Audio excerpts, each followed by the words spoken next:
wanita berkejaya, persaraan tenang dengan simpanan emas. Sebagai wanita berkejaya pertengahan umur, kita dah melalui banyak fasa hidup. Tapi satu perkara yang perlu kita sedia awal ialah kewangan untuk persaraan. Kita tak nak nanti bila bersara terpaksa bergantung pada anak-anak. Dan kalau ditakdirkan hidup sendiri sekalipun, kita mahu berdikari dan stabil. Sebab itu penting ada pelan kewangan yang teratur. Dan salah satu alat paling mudah dan berkesan ialah simpan emas. Kenapa emas? Nilainya kekal dalam jangka panjang. Tak mudah bocor sebab kita tak boleh guna sesuka hati.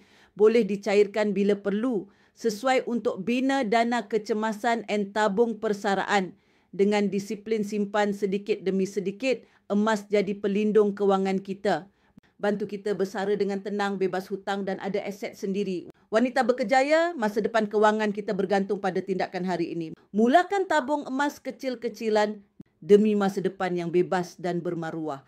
Nak merancang simpanan emas untuk keselesaan kewangan masa depan? WhatsApp Akak sekarang. Akak bantu dengan terbaik.